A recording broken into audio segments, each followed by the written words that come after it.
Buenas, ¿cómo están gente de YouTube? Este es mi primer video y en esta ocasión voy a dar una reseña del libro La ciudad y los perros del escritor peruano Mario Vargas Llosa, espero que la disfruten. La ciudad y los perros es la obra más conocida de Mario Vargas Llosa y la que al mismo tiempo, le lanzó a la fama. La historia se ambienta en el colegio internado militar Leoncio Prado y los alrededores de Lima. En este colegio, impera la violencia ejercida por los militares y por los mismos cadetes, la cual va principalmente contra los cadetes más jóvenes de tercer año, a los que llaman perros y que en su primer mes, les hacen un salvaje bautizo. El colegio es una jungla, en la que sobrevive el más fuerte o el más astuto, pero a lo largo del libro se muestra que no solo es así el colegio, sino también la misma sociedad limeña entera. Los militares creen que toda esta violencia ayudará a fortalecer el espíritu de los cadetes y los volverá supuestamente hombres de verdad. En este contexto, ocurre un robo de las preguntas de un examen para el quinto año en la noche, los militares se dan cuenta y dejan consignados a todos los cadetes que estaban de imaginarias esa noche hasta que revelen quién ha sido el ladrón. Aunque normalmente los cadetes se protegen entre ellos para dar como soplones, en esta ocasión un cadete revelaría la identidad del ratero. Esta revelación ocasionaría una reacción en cadena que terminaría en un desastre general para los cadetes y el colegio.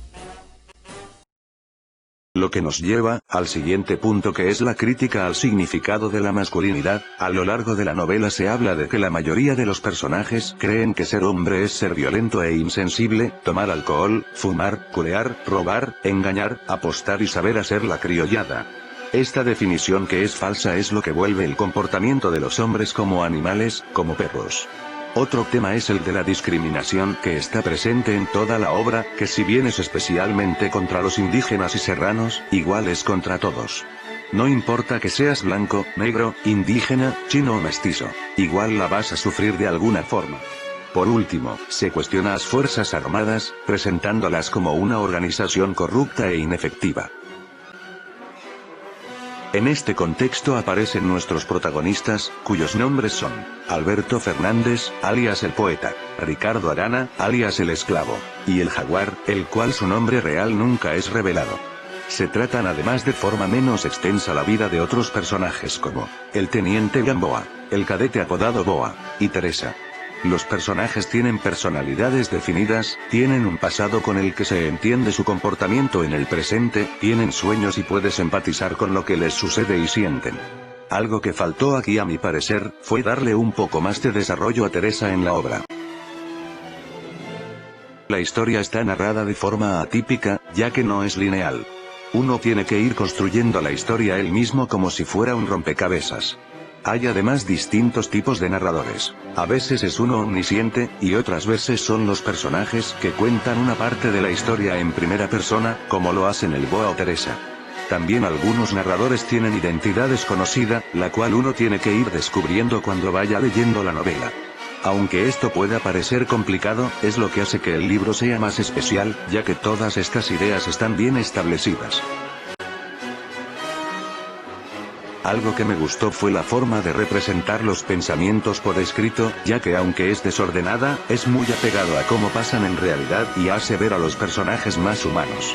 También que el libro nunca llega a ser pesado, ya que siempre están pasando sucesos dramáticos, interesantes, curiosos o divertidos. Sobre todo es atrapante ver cómo se friegan los cadetes entre ellos, a los profesores y a los militares, y las situaciones de incertidumbre y emoción que hay a lo largo de la novela. Ahora pasaremos a un análisis más detallado de los personajes y los sucesos que pasan. Si no han leído el libro, todavía es su momento de parar el video, para evitarse spoilers. Es mejor leer una historia cuando no sabes en qué acaba. Ya están avisados, si deciden continuar ya no es mi problema. Sin más que decir, comencemos con la segunda parte del video. Empecemos por el esclavo. Ricardo Arana es el ejemplo perfecto de lo que pasa si uno no se adapta a un mundo violento, cuya consecuencia es que todos te terminen pisoteando. El esclavo no tiene la culpa de no poder adaptarse, él nació siendo pacífico y esto se incrementó porque en su entorno en un principio no conoció ningún tipo de violencia, tuvo un hogar cariñoso. Es cuando se muda a Lima y que su padre aparece que todo su mundo se desmorona y es cuando por fin la conoce. El esclavo nunca tuvo un modelo a seguir que le enseñara cómo defenderse y poder enfrentarse a la gente, y cuando llegó su padre, este no supo cómo enseñarle esto. El padre no hacía más que intimidar y marginar a su hijo, nunca tuvo el ingenio de entenderlo de verdad. Creía que con solo órdenes su hijo podía comportarse como un hombre según él. La madre tampoco ayudaba, porque era completamente sumisa con el padre. El esclavo se odiaba por ser como era y sufría, pero lo hacía en silencio, todos le parecían sus enemigos y sentía que no pertenecía a ningún lugar. Pero lo que más detestaba era estar con su padre, es por esto que aceptaría muy contento ir al colegio internado Leoncio Prado, creía que ahí lo volverían un hombre de verdad. Nada más lejos de la realidad. Este colegio sería un infierno para él, desde el primer día. Como no sabía defenderse, se convirtió en la víctima de burlas y agresiones de todos sus compañeros, ni siquiera el poeta que fue en los últimos momentos su amigo se salva. Soportaba todo, para no hacer enojar o decepcionar a su padre y porque tenía la esperanza que a lo mejor algún día se adaptaría a la vida del colegio. Pero después de más de 2 años sin cambios perdería la esperanza, le dejó de importar todo, ya no le interesaba lo que pensara su familia, ni lo que pensaran sus compañeros, tampoco su futuro. Había interiorizado que era un esclavo en realidad y que no tenía cura, siempre estaría marginado. Lo único que deseaba era poder al menos vagar solitariamente por donde él quisiera. Es por eso que terminaría delatando al Serrano Cava para poder salir de la consigna. Muchos se preguntarán por qué el esclavo al final terminó muriendo sin redimirse, es decir, algunos hubieran esperado que el esclavo reaccionara y se enfrentara a su padre o a sus compañeros que lo fregaban. Pero aunque esto daría un mensaje positivo en la obra, lo cierto es que era poco realista. La gente como Ricardo, muchas veces está condenada a vivir así, es una tragedia de este mundo.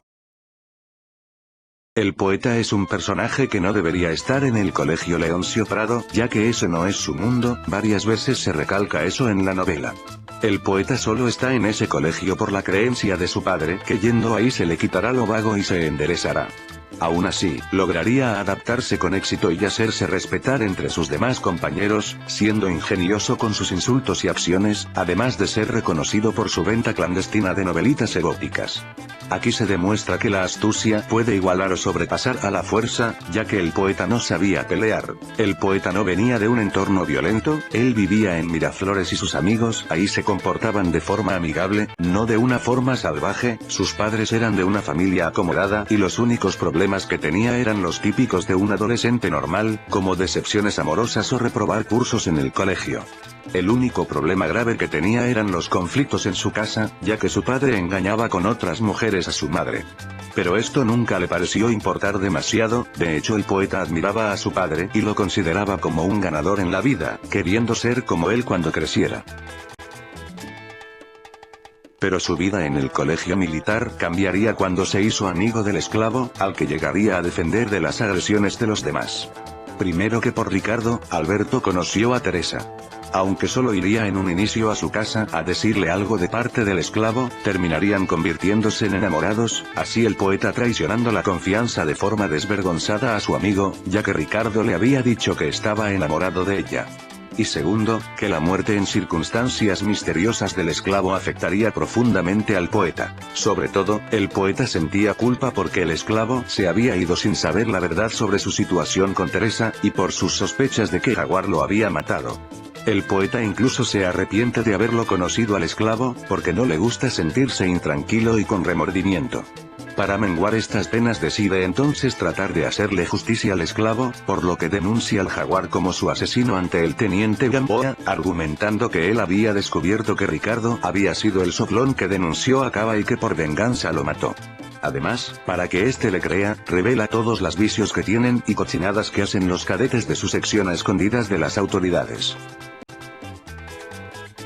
Aunque la denuncia hacia el Jaguar no prosperaría, más que todo por presión y chantaje de las mismas autoridades militares, sí se descubrirían los vicios que tenían los cadetes de su sección y sus actividades ilegales. Por poco los demás compañeros de la sección descubrirían que el poeta era el soplón, pero su buena suerte le salvaría. Al graduarse del colegio, decidiría olvidarse de todo lo relacionado con este y los problemas que allí había tenido, incluso del esclavo y Teresa. Todo esto con el propósito de disfrutar de su antigua calidad en Miraflores, que se le había sido arrebatada.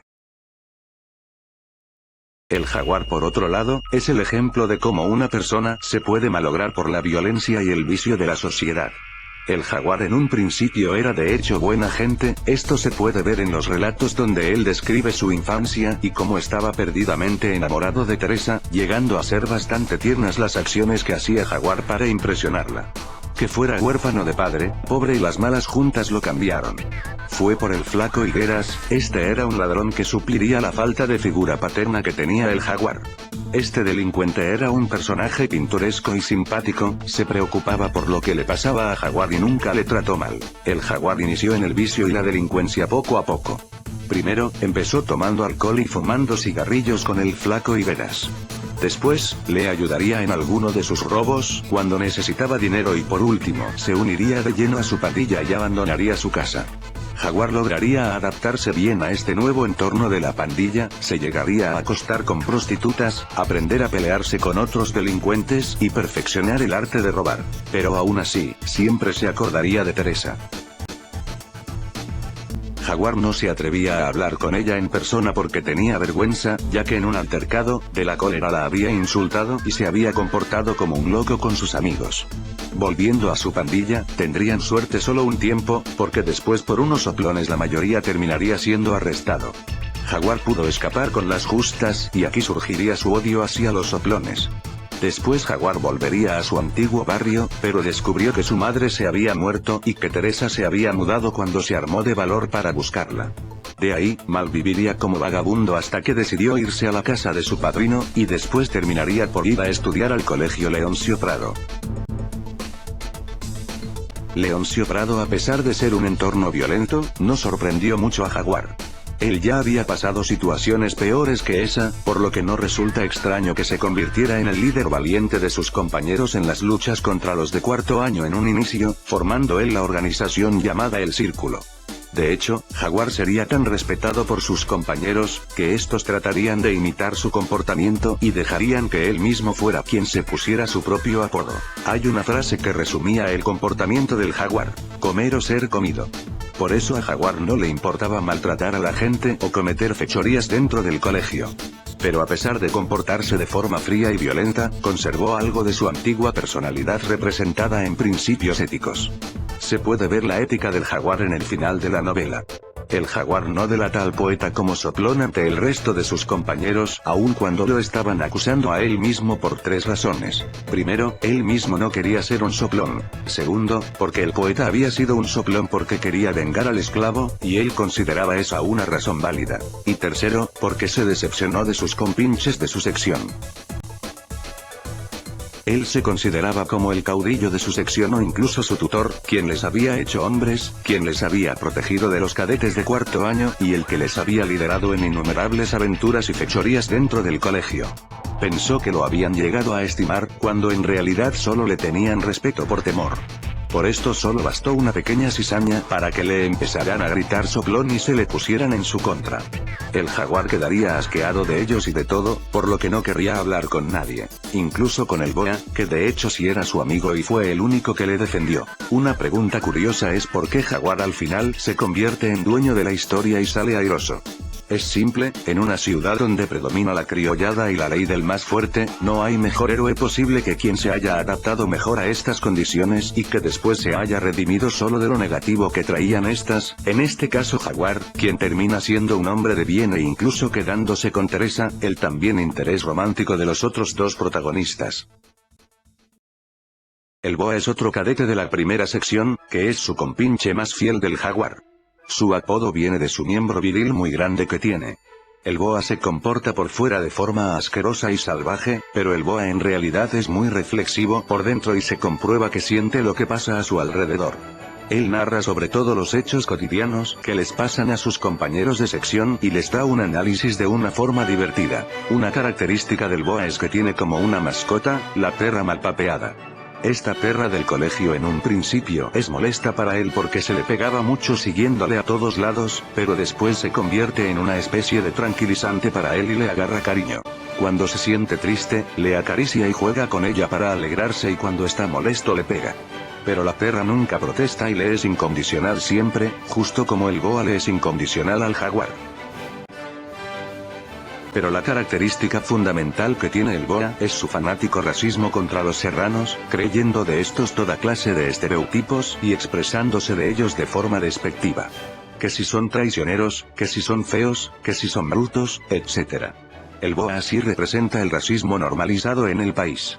Esto es por su hermano, al que unos serranos casi le matan a cuchilladas y que además siempre hablaba pestes sobre ellos. Por este odio infundado, es que Boa en un principio odiaba y marginaba a su compañero Cava, solo por ser serrano. Aunque con el tiempo lo conocería mejor y se irían haciendo amigos, y cuando lo expulsaron, el Boa lo lamentaría de forma sincera. El teniente Gamboa es la representación de un verdadero militar de vocación, un caso que no se ve mucho en la realidad. Se menciona en el libro que sus compañeros tenientes más parecen odiar el servicio, buscando vagar o distraerse. Todo lo contrario a Gamboa, que parece disfrutar su oficio. Gamboa cree en las normas del ejército y su jerarquía, ya que es idealista. Pero todo esto cambiaría con el caso de la muerte del esclavo. El teniente Gamboa nunca se tragó del todo la afirmación que le hacía el coronel que el cadete Ricardo Arana se había disparado él mismo por un accidente, y cuando el poeta le dijo su versión de los hechos, supo que tenía que hacer algo y llegar al fondo de ese asunto. El capitán Garrido, que era amigo de Gamboa, trató de persuadirlo de abandonar el caso porque se iba a perjudicar, pero sin éxito. Él solo quería hacer lo correcto, por lo cual apoyaría la afirmación del poeta y haría que su denuncia llegara hasta donde el coronel. Es curioso además que el coronel no pareciera físicamente ni psicológicamente un militar, como si solo por la vara estuviera ahí. Gamboa sería testigo de cómo a sus superiores les importaba más mantener el prestigio que hacer lo correcto, llegando a ignorar hacer una investigación detallada sobre el caso del esclavo, casi que mentirle a la familia de este sobre su causa de muerte y recurrir al chantaje para que el cadete Alberto Fernández retire la denuncia del asesinato. Sus superiores incluso se llegarían a vengar de Gamboa mandándole a Puno, como escarmiento por no seguirles la corriente. A este punto, Gamboa se desencantó del ejército y empezó a tener desgano por primera vez de hacer su trabajo. Antes de irse del colegio, el jaguar le mandaría una nota firmada en la que él admitía haber matado al esclavo, probando la veracidad de la historia del poeta. Pero Gamboa se desentendería de este asunto y aconsejaría a Jaguar de también hacerlo, ya que sabía por experiencia que si le hacía caso no iba a hacer más que meterse en nuevos problemas. Con lo que le pasó a Gamboa se puede apreciar la decadencia de las Fuerzas Armadas del país. Por último hablaremos de Teresa, el único personaje femenino de importancia en la novela. Teresa es un vínculo entre los tres personajes principales de la obra, es decir, todos muestran un interés romántico en ella, lo cual hace ver que no eran tan diferentes como parecían al menos en el ámbito sentimental. Teresa más que todo logró enamorar a los cadetes por su personalidad amable y dulce, que por su físico, ya que no era muy agraciada. Lo que representaba Teresa para cada cadete era distinto. Para el jaguar sin duda tenía un significado más fuerte, representaba una paz que nunca había tenido por su vida agitada y violenta, un amor puro de la infancia que siempre había deseado. Para el esclavo, su único refugio, consuelo y esperanza para una vida que era completamente cruel con él. Y para el poeta una clara muestra que aunque este aparentara ser superficial y arrogante, era en realidad tan romántico como para enamorarse de una chica por solo su forma de ser, sin fijarse casi en lo físico. Ahora vamos finalmente con las teorías sobre el misterio de si el jaguar mató al esclavo. Si el jaguar lo mató, uno solo se sorprendería de lo sádico que se volvió, pero tiene lógica. Primero, desde que se murió el esclavo paraba extrañamente amargo por algo, quizá culpa. Segundo, el jaguar estaba detrás del esclavo en la campaña, por lo que perfectamente le pudo haber disparado. Tercero, el jaguar era muy astuto, por lo que pudo haber averiguado fácilmente que el esclavo delató a Cava. Y cuarto, el jaguar al final confesó su crimen con Gamboa. Pero que no lo haya matado y solo haya sido un accidente también tiene sus posibilidades. El jaguar puede ser todo lo que quieras, pero que se haya convertido en un asesino de alguien solo por soplón, ya es muy exagerado. Que el jaguar se haya mostrado muy honesto en decirle al poeta que no sabía que el esclavo había delatado a Cava, y que la razón que se haya intentado adjudicar el asesinato haya sido porque estaba harto de todo y porque quería recuperar en el fondo el respeto de sus compañeros de sección. Ambas tienen posibilidades, por lo que uno puede decidir a su criterio cuál creer. En fin, espero que les haya gustado y servido el video, dale me gusta si te entretuviste, y suscríbete para más contenido de esta índole. Pongan además sus opiniones en la caja de comentarios. Hasta la próxima.